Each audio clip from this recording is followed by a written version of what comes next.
Hey, what's going on, everybody? My name is Levitt Up Kevo. Today, I jumped on here real quick today to talk to y'all about different types of investment strategies.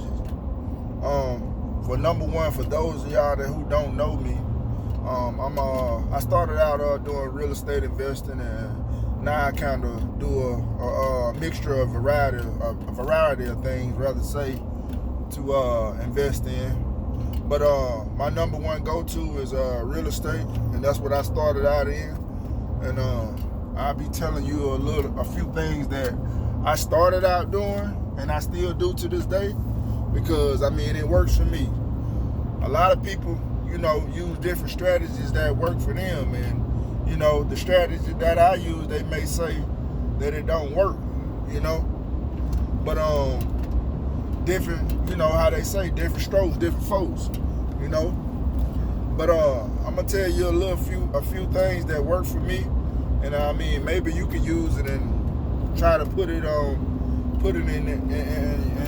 your a thing that you can use. Maybe it'll help you out. So I was just making this video. I felt like just making it, and I'm gonna try to do more of these videos to give y'all my point of view on how I do investing and things of that nature. So I'm gonna start out like this, and this is one of the ways I'm gonna start out like this, because this is one of the ways that I started after I did my research on everything, and it worked for me. So those of you who don't know, I do real estate investing, right? So I started out wholesaling, right? So those of y'all that don't know what wholesaling is when you basically just signing a contract to an end buyer. That's basically all you're doing. So you sort of like the middleman in the situation. So what I would do, this is how I started. I used to do the thing of, what do you call it? Driving for dollars. That was my number one go-to thing after I figured out how to do it. So this is what I did, right? Every area, neighborhood that was close to me, every day I would drive, and I'll have me a notepad, and pen, right? And I would just drive through these neighborhoods, and I would just write down anything that I seen, like hot grass, boarded up windows, any one of them, like anything of that nature. So I would write down the addresses. I would keep it neat, get my notebook, write down each address. I would every day I would do this now. I would do at least 20 to 30 addresses every day, consistently. But when I first started out, I'm gonna be honest with you guys, I wasn't doing it consistently. And so I think when I first started, by me not doing it consistently, it wasn't working for me. So I used to wonder why I would never get no callbacks or nothing like that. But it was all because I wasn't taking it serious. And I was thinking I could just do a few of them at a time, start off a couple addresses here and there, and I was thinking that would work by me doing that. And so once I got to a point where I was adding like 20 to 30 addresses a day, so you do the math, 20 or 30 addresses a day, 7 days a week, right? 30 addresses a day, 7 days a week. That's 210 addresses, right? 210 addresses a week. So if you times that by 4, right? You see where I'm getting at? So the more addresses that I put on my notebook, the higher chance that I had of someone calling me back. So that's what I did, and I mean I did it consistently, and it just started working.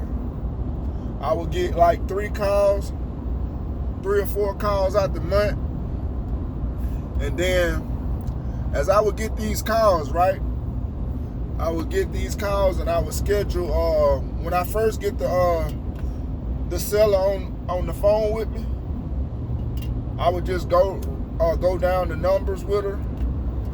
I would ask them what do they want for like particular property that they was curious about selling. You know, ask them basic questions. What was wrong with it? Why?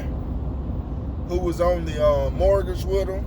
You know, you gotta ask a lot of these questions, man, because I done dealt with a lot of people, and you would be surprised, man, if you don't ask these questions. And when it's time for you to do the actual paperwork and everything, you would be surprised how much that can really just set you back. So you want to have a list of everything, every question, or everything you can possibly ask this person, so it won't be a hold up at the end of the line, you know, because you don't want. That's the bad thing about this business. You don't want nothing. Some processes take long, some processes take shorter time. But one thing about this business, you don't want nothing to hold you up from getting paid. So that's what I learned. So that's what made me create a process for me that worked. So I would have all these questions lined up. And as time went on, I would get better and better every time I talked to a seller. I already knew what I'm gonna ask and everything. And so, but you're not gonna do this like when you first start. You're not gonna just know all this. So you're gonna have to get, like, repetition is the main thing. You're gonna have to get better and better. Each seller you deal with, you're gonna get better and better with your questions and how you talk to them and everything. All that's gonna come like easy to you. So yeah, so that's how I started out, man. I was driving for dollars in every neighborhood, adding like 20 or 30 addresses to my notebook. And then so after I added the addresses to my notebook, I would go home, right? And I had this app where I could put in all the addresses and everything, and it would pretty much do everything that I wanted to do, as far as like email marketing and things like that. I did email marketing. I did text messages. I called a few of them. I did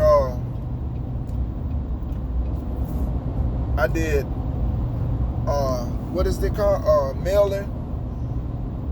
I did home address mailing, marketing. And so I would do this, man, and I'm telling you, it actually works. So it started working out for me, man, and I started getting, like I say, at least 3 to 4 calls back every month. And some of them turned to good deals. And some of them, it's like I say, some of them, they turned out, I would get all the way up to the final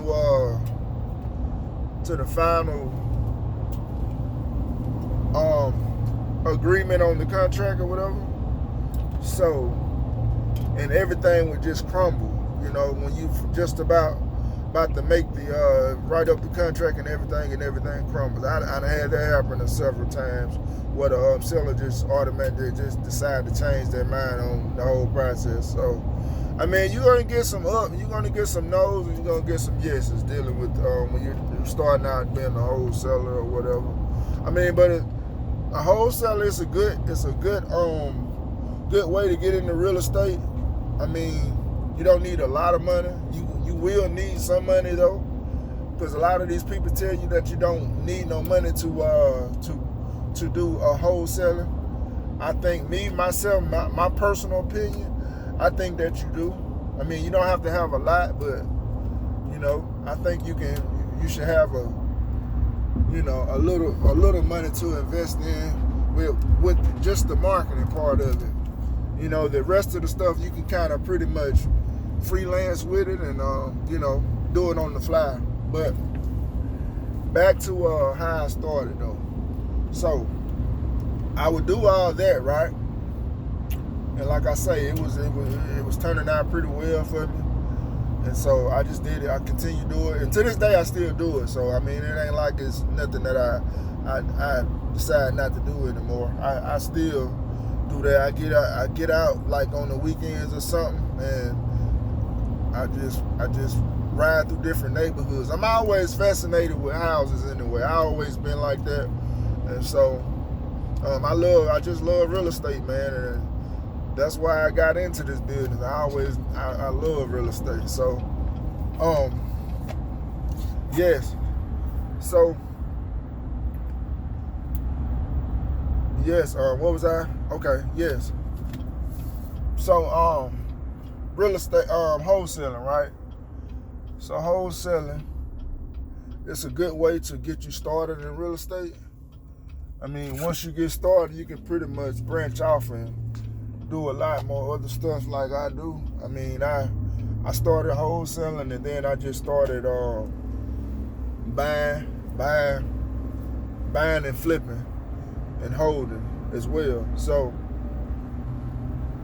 yeah, so those are the things that I'm into right now, and I just basically just wanted to make this video today and kind of give you some thoughts, or maybe maybe you was confused about wholesaling on how to get started in real estate or whatever. And I'm just making this video for y'all, man, who got the want to do this. All I can tell you is research.